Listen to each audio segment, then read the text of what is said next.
Good morning, everybody, and welcome to the Long Island Committee meeting for March. Are there any public speakers? Okay. Before he or she starts, I'd like to move the minutes for this month and last month. So moved. Okay. Are there any questions on the minutes? Any corrections? Okay, all in favor? Aye. Aye. Great, thanks. Okay, who do we have for a speaker?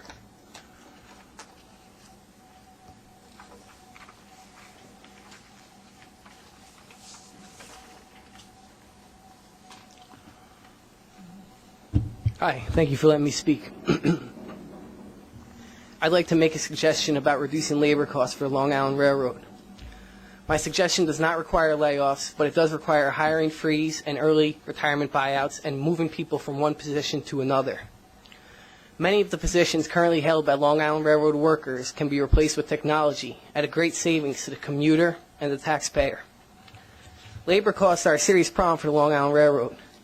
Revenue for 2008 was about $550 million, but total expenses for 2008 were $1.129 billion, approximately 70% of which was labor, at $793.8 million. That means labor costs were higher than revenue for 2008 by $249 million. But there's more to it. By 2013, labor costs are expected to increase by 20% to $945.8 million. That's an increase of $152 million only over 5 years.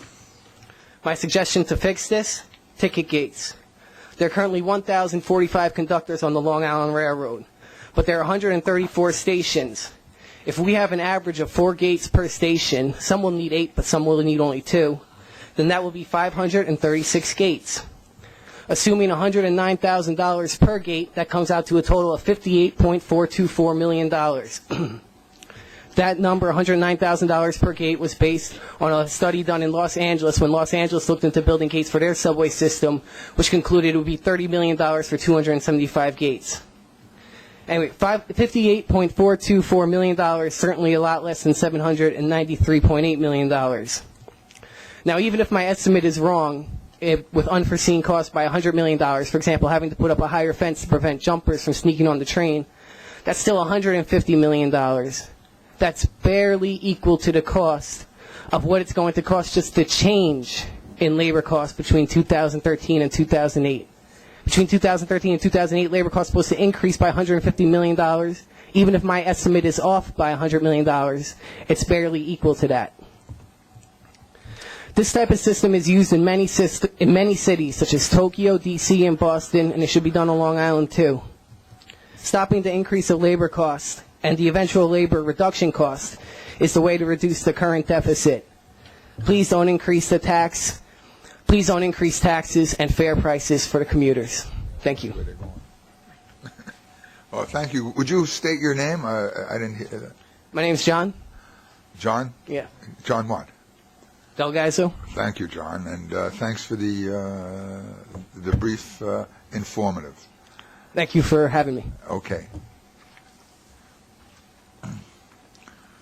Okay, are there any other questions on that? No? Okay. We'll move to Long Island Railroad. Oh, no, wait, I'm Long Island Bus. I'm sorry. That's right. Good morning, Chairman Mack. Good morning.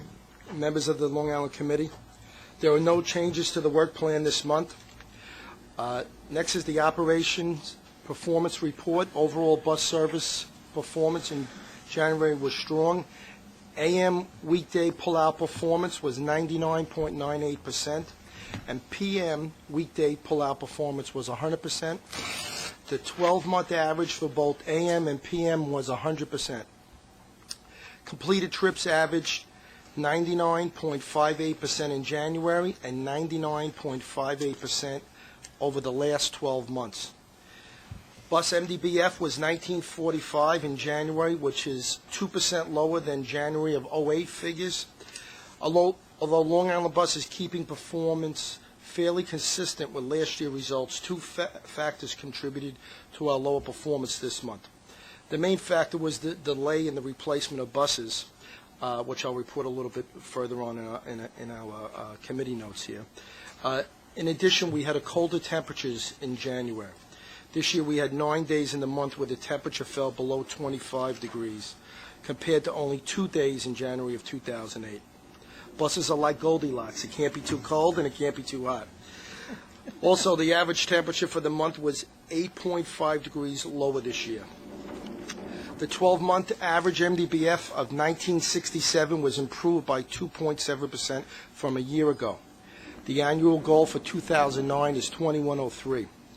The 2009 MDBF goal reflects the current delivery schedule of new buses and associated retirement of older buses.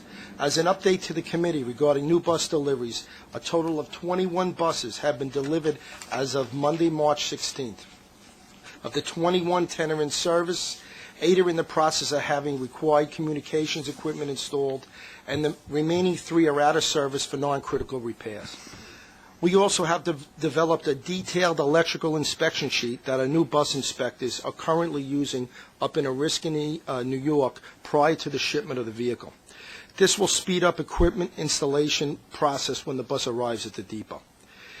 With regard to safety performance trends were also good. The 12-month average for bus collisions per million miles traveled improved by 5.4% over last year. The 12-month rate for employee on-duty lost time accidents dramatically improved by a whopping 48% from last year. Also, starting with this month's report, we provide new safety performance indicators for your information. The new indicators would monitor injuries caused from bus collisions and customer accidents matched the indicators reported in both New York City Transit Bus and MTA Bus Committee reports. These will provide consistency in reporting for all 3 agencies. The new indicators are customer accidents per 1 million customers, which was 1.29 for the month of January, and customer accident injuries per 1 million customers, which was 1.72, and collision injuries per 1 million mile, which was 2. Next is our ridership data. Fixed route ridership showed a decrease for January 2009, but overall increase for a 12-month period. Average weekday ridership for January 2009 was down by 7.6%, and average weekend ridership was also down 8.9% compared to 2008. When comparing ridership for the 12-month period ending January 2009 against the same period in 2008, average weekday ridership was up 0.7%, and average weekend ridership was down 2.2%. Paratransit ridership in January also decreased by 1.7% compared to 2008. However, when comparing ridership for a 12-month period ending January 2009 against the same period in 2008, our paratransit ridership was up 7.3%. Next is the finance report. Our financial results show that the fixed route farebox revenue for January was $2.9 million, or 3.1% below budget. Paratransit farebox revenue for January was 2.2% better than budget. Our January 2009 actual non-reimbursable expenses before non-cash adjustments were $833,000 lower than budget.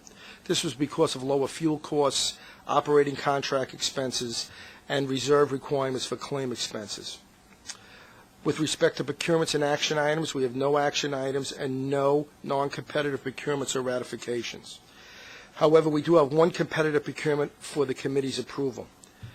The competitive procurement is a 1-year miscellaneous services contract with Nationwide Auto Painting for body repairs to Long Island paratransit vehicles in an amount not to exceed $98,000. I seek the committee's approval for this competitive procurement action. Motion, okay. Are there any questions on that? None? Okay. No questions? Okay. All in favor? Aye. Okey-doke. Finally, we have one information item this month regarding travel path for the N35 in Westbury. This is an update regarding the planned merger of the N35 and N37 routes, which was presented at the December 2008 committee meeting. To provide faster, more efficient service along a uniform travel path, we will be revising the new N35 route in Westbury to use Bravado Road full-time and then Merchants Concourse to travel to and from Stewart Avenue. This travel path will also maintain service to the current higher-use bus stops. The change is expected to decrease operating costs by $45,000 annually. I would also like to introduce Norm Silverman at the end here. Norm is my Vice President for Operations Planning for both the MTA Bus and Long Island Bus, and he's just briefly going to go over a few changes that we're putting into effect, basically to make our schedules more reliable for our customers. Go ahead, Norm. Good morning.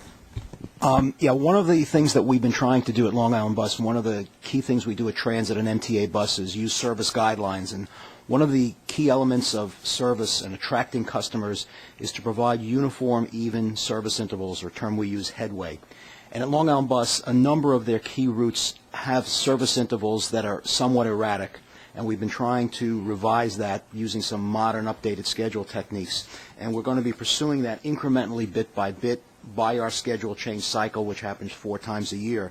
So, for instance, in spring, we're going to be improving the uniformity and the evenness of service on some of the higher volume routes like the N4 between Freeport and Jamaica, the N6 between Hempstead and Jamaica, the N15, the N16, the N19, the N23, the N36, and the N58 and the N79. In addition, on the N49, we're responding to a request from the Nassau County Med Center to give them a little later service so people, employees particularly, can leave the hospital and get access to the Hicksville area to connect with the Long Island Railroad. We're doing that as well. All this is being done at very, very minimal cost, a few pay hours, no change in bus operator requirements, and actually a reduction in one peak vehicle. And what this does also is if you're waiting for a bus, instead of one bus coming 11 minutes and the next bus coming at 15 minutes and the next bus coming at 12 minutes, they're all going to come at relatively the same interval. So even though we don't have a guide or ride or any of our bus stops, you'll be able to look at a clock and say, okay, I know that if I'm on the N4, every 11 minutes a bus is going to come.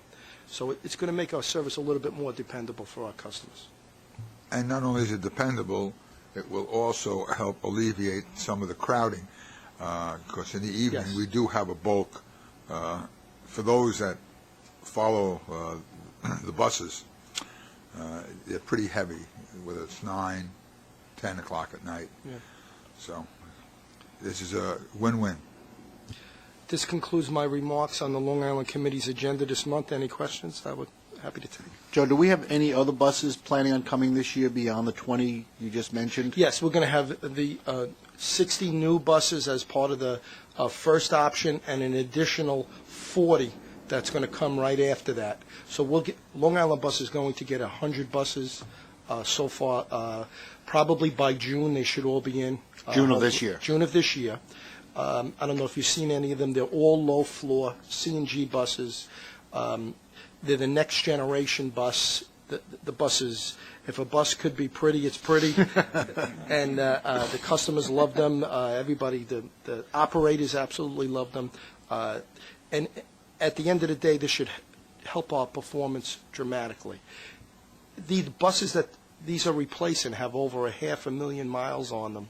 And the buses that are also between around 15, 14 years old. So they're in dire need of. It's time. It's time. It's time. Which is a comprehensive workforce. Yes, it is, absolutely. They've done a Yeah. great job keeping them on the road. I was just going to say that because even though they're aged, the maintenance and the cleanliness has been superior. Yeah. And I think maintenance and cleanliness go hand in hand, and people will take pride in their work repairing and keeping them running. Yeah, absolutely. Good. Thank you, Joe. Thank you very much. Oh, wait, are there any questions for Joe? Okay, very good. Thank you. I am just going to jump in for a moment before Joe and Norm leave. I've had the opportunity at a couple of forums to hear them speak about the opportunities for regional bus and, the ability to describe, the improvements in service have just been tremendous. They've done a great job of getting the message out there. What Norm just described, trying to adjust the headways, that's something that can be done when the resources are there. Right. And Right. that's where, the opportunities are with regional bus. Thank you very much. I know that full well. My county executive, in Suffolk County very much wants that to happen. We met with him and his staff last week or 2 weeks ago. Right. And I know he is hoping, as I am, that the state legislature provides the resources, because the only way we're going to be able to expand bus service in this region is to have a regional bus system. It's the only way. The counties themselves, at least on Long Island, will not be able to appropriate the funds necessary to do it, and we just have to have a regional system to do it. That's why, one of the reasons we are so hopeful the state legislature comes through with the funds necessary so that we could implement that, or at least to give Suffolk County the opportunity to implement it in their county, which is, I know, what we've tried to do Right. in that regard. Thank you. Thank you.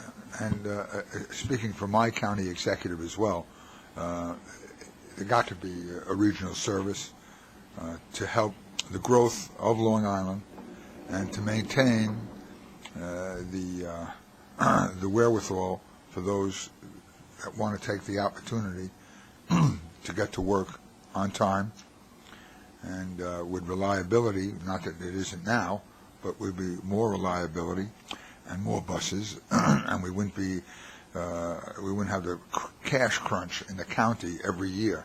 Right. And I think that's important. So it would relieve and help our residents of Nassau County as well. Thank you.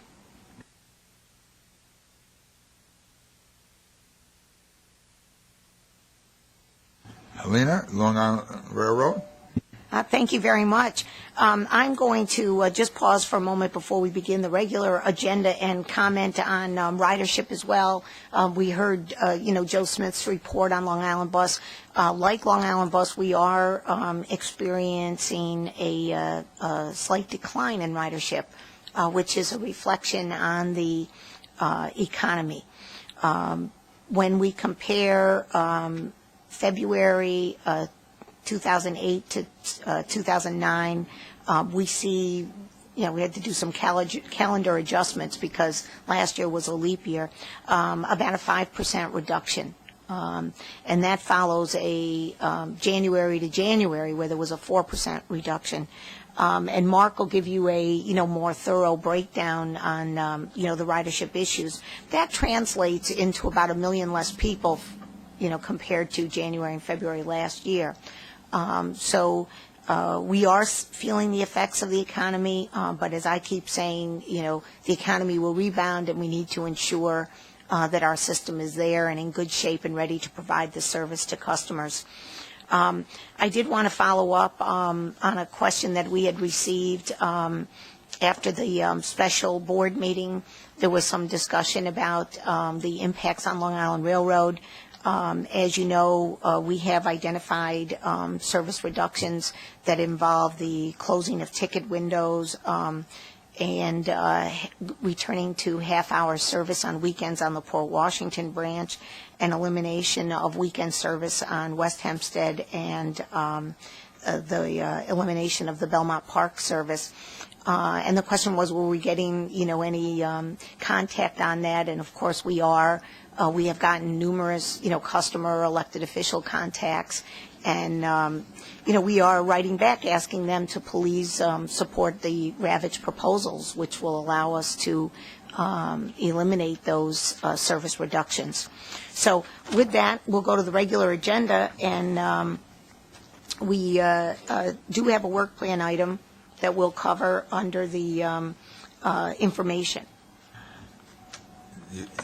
We had a great day yesterday. The trains were pretty full, because,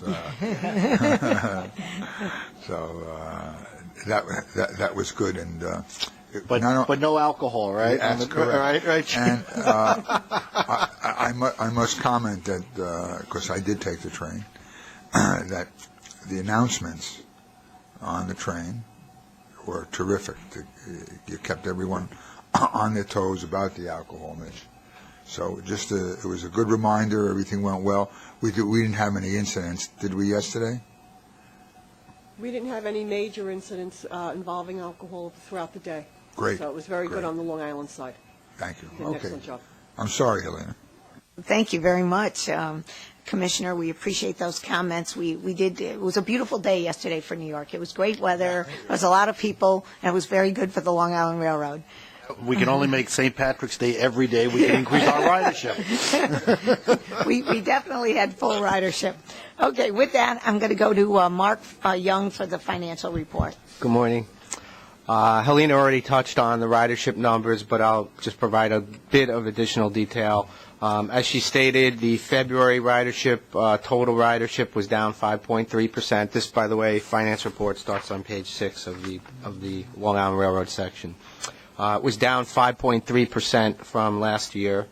When you adjust for the change in the work days, commutation was down 3.7%, and non-commutation was down 7.9%. So February was another slow month.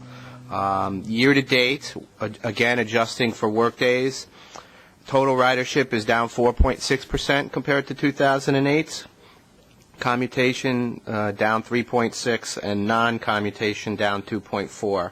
I guess I'd say, at least on the forecast side, as you know, the Long Island Railroad had already built into its budget declines, anticipated potential declines in ridership.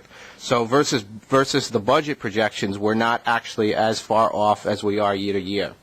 So versus the budget, for example, we're only, quote, only down 1.2% compared to the budgeted projections. And just through the first 2 months, we're down 1.6 million in fare box revenue compared to last year. With that, let me turn it over to Jerry Ring, who will provide a brief overview of the budget report. Good morning. As Mark noted, the budget report can be found on page 7 of the Long Island Railroad section. As this is the first month of the year, there are no year-to-date numbers, just January data. Total revenue for January was $49 million. This is unfavorable to budget by 12%, or about $7 million. As Mark noted, the fare box revenue was close to budget, unfavorable by only $400,000, or 1%. Capital reimbursable revenue was unfavorable by $6 million, but this is largely due to timing for reimbursement of East Side Access work and other project costs. For January, total operating expenses totaled almost $140 million and were favorable to budget by $7 million. Labor for the month was on budget, although overtime was slightly over budget, driven mostly by weather-related overtime. Non-labor was almost $9 million favorable to budget, primarily in the materials and supplies category and contracts. Again, this is largely due to the timing of kicking off events at the beginning of the year. Combined, this resulted in a fare box operating ratio of about 38%, and which is right on budget. Are there any questions? Thank you.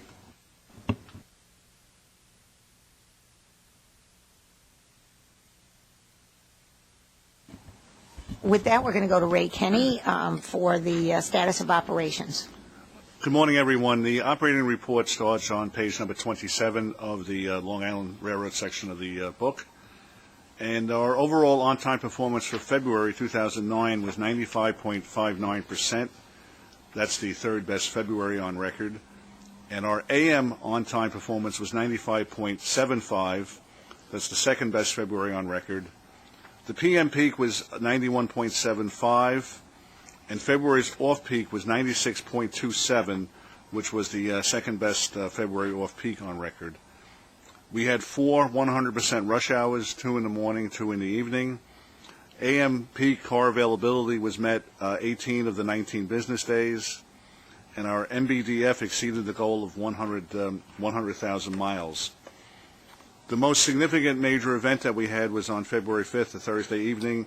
We operated the entire evening rush hour without one of the 4 Amtrak tunnels due to catenary damage caused by ice, which disabled a New Jersey transit train. The MTA police assisted us in handling the increased customer flow at Penn Station during this incident, and also during the various weather events that we experienced during the month of February. That concludes the report, and I'm available for any questions you may have. We don't allow Ray Kenny to ever declare winner over, but I do have to, say that, we've had about 10, 11 incidents of snow and operations, and again, our workforce. I think they've done a really outstanding job of maintaining our levels of service, clearing the system, and making sure we're out there with train service for our customers. So I note that, tomorrow's the first day of spring, but Ray, you're still not allowed to make any comments on that. If you can recall, there was some major snowstorms at the end of March. It dates us, but Exactly. and in April as well. So let's hope not. Actually, nothing ever dates Ray, but he's always got it for me in the history locked box. And with that, we go to Kathleen Finneran, Chief of Police, to give you our police report, again coming off a very successful day yesterday. Thank you. Good morning. The crime report's located on page 46 in the book. And just, I'd like to point out that I instructed district commanders to monitor all the cases coming in to detect any patterns and all of any type of crime that is reported within the system. And we also work closely with any of the outside police agencies to see if their crime patterns are affecting our system, so that we do that each month. Also, as Ray had touched on, for crowd control, each time there's a major event on the Long Island, we immediately dispatch officers for crowd control at the major terminals and any location that we feel might be affected due to the service disruption. So that's in support of the Transportation Department and the Long Island Railroad. Any questions? Be happy to answer them.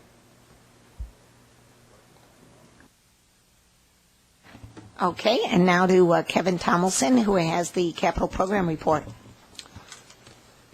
Good morning. The capital program highlights are found on page 48 of your book, and it includes one milestone, the construction start of the commuter parking lot at our Ronkonkoma station. The standard project updates for centralized police facility, Atlantic Avenue Viaduct, East Side Access, Atlantic Terminal, and the mainline corridor improvements projects are found on the next page. If you have any questions, I'd be happy to answer them.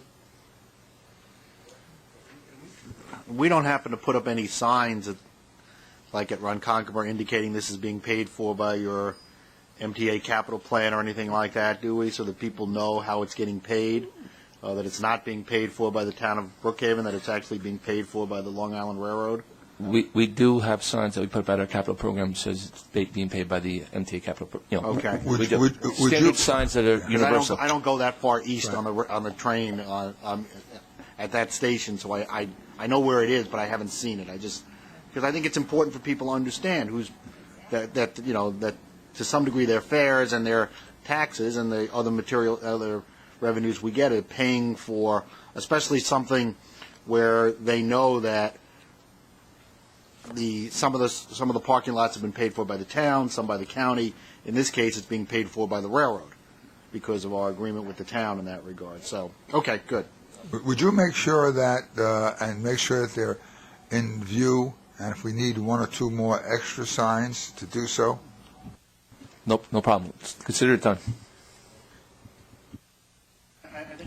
At all of our projects on the island, we should try to make sure of that because, people need to see that the railroad is making improvements and that the railroad, they are paying for them in some regard through the fare box and the tolls and the taxes and everything like that. I think that's important for people to know.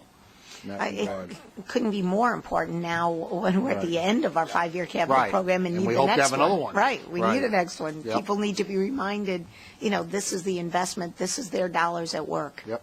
Yeah. With that, I'm going to turn to the information items, and I'd ask the committee to turn to page 52. This month we have an update on our gap mitigation program.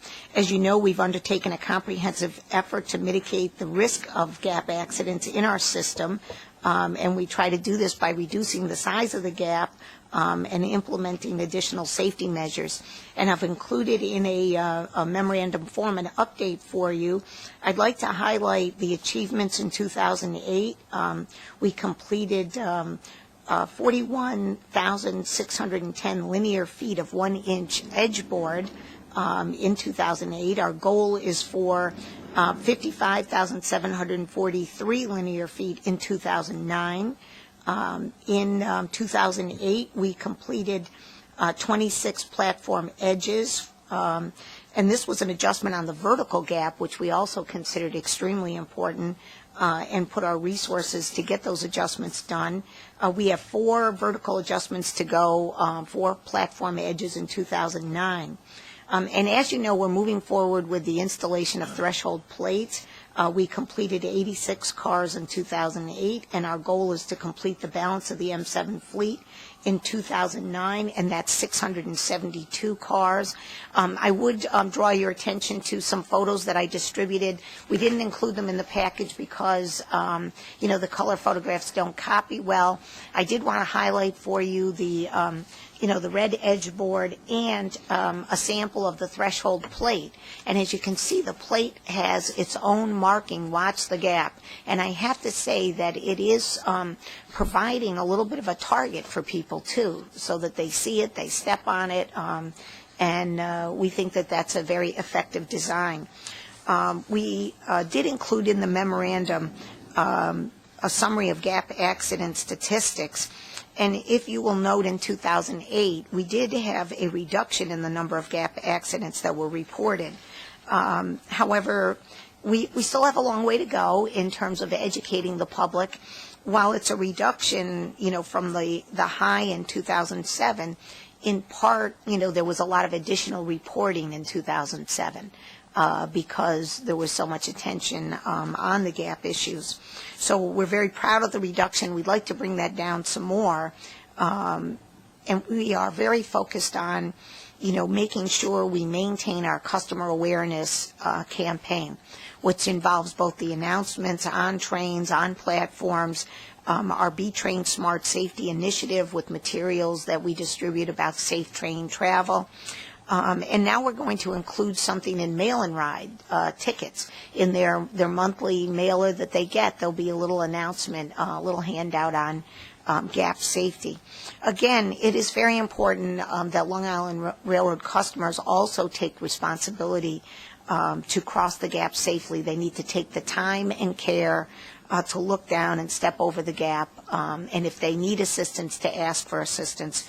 And we have lots of customers who always, I get different letters writing in saying that they're glad to help other customers, anybody who needs assistance. So if you have any questions on that, I'd be happy to answer them. I'd also like to note that we did a more formal report to the GAP Task Force, Mitch Pally and Jim McGovern, who couldn't be here today. Jim did email me back on it, and Mitch and I had a chance to discuss it as well. And we are making, all progress that we had expected. I have been very pleased with the response of the railroad and the staff and everyone on this issue. We would hope that the numbers would continue to come down. I think that's everybody's hope. But I think the railroad is doing everything it can within the resources it has to make the physical improvements. But some of that, regardless of the physical improvements, is the responsibility of the rider. Regardless of what we can do, we can try to do everything we can do, but it's a two-edged sword. It's not only the physical improvements; it's the awareness of the rider that the gap still is there in some regard. So, but I think I've been very pleased with the response of the railroad to this issue. Thank you very much. There were also in the information section at page 54 two joint procurements.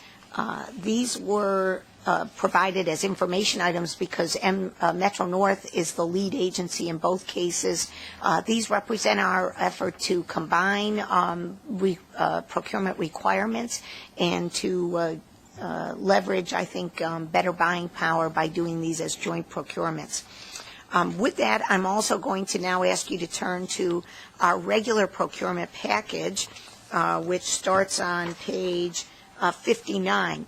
We did take the opportunity today to walk into you a staff summary that I'm going to ask the committee to take action on. This is a staff summary that asks for your approval of a contract with Union Switch and Signal. It wasn't included in the package because we did have a bid protest, and then there was a request for reconsideration. But after the papers were submitted by both parties, the protesting vendor withdrew. So we're now capable of going forward and asking. We could have brought it forward anyway under our own rules, but I was allowing the process to at least get started on the protest. But I am pleased to note that there is no outstanding protest. At this point, we are asking for approval of a contract for Union Switch and Signal. This is an important, I'm just going to take a moment to draw your attention to the discussion on this. This is a very important signal system for Eastside Access, and it covers the Herald interlocking, which is about a 1.5 mile length of track. It currently consists of 20 switches and 35 signals. In order to maximize the efficiency during Eastside Access operations when we bring our trains to Grand Central, we need to really upgrade the Herald interlocking. And that will be an addition of 45, we'll go to 45 switches, and we'll be modernizing the signal system so that we have a microprocessor-based system. I think many of you have heard me say I consider Jamaica the brains of our operation. I consider Penn Station, the heart of our operation, and Herald is the left ventricle coronary artery. And we cannot have any blockages in that artery. So that's an extremely important operation for us, an extremely important opportunity to upgrade the signal system, modernize, and be ready for more traffic to flow in that 1.5 mile segment. If you have any questions, I'd be happy to ask for them. I have included it in my total procurement, but this one was a walk-in, so I would take any questions you have on that one. Good. Okay, so then with that, I'm going to say that there are 3 items in the non-competitive section totaling $36.9 million. And may I have a vote on the the non-competitive procurements? Remove the non-competitive. I move them. Do I have to abstain from the one for the LIA, even though I haven't worked there in 2.5 years? If you haven't worked there, are you on the board? No. That's all. No, I'm okay? Okay. Just want to make sure. Okay, good for you. All in favor? Aye. Are there any questions? Okay. I do want to pause as a note of disclosure because, Mitch, you're correct. I actually am on that board and have recused myself from participation in that contract, and recognize as well, that it's a board that's very important in terms of Long Island's transportation needs, which is why I participate. Okay, with that, I've got 5 items in the competitive section totaling $2.9 million, and there are, again, an award of a joint procurement in that a section as well for United Parcel Service. That's in the aggregate amount of $1.5 million. And again, represents an opportunity for the agencies to join together and get better pricing. Could we have a vote on the competitive procurements, please? Okay, are there any questions on the competitive? None? Okay. All in favor? Aye. Okay. And there are no ratifications for this month. And with that, that concludes our report. Any questions from the committee? Okay, thank you very much. We'll see you next month. Okay. And thank you. Thank you very much.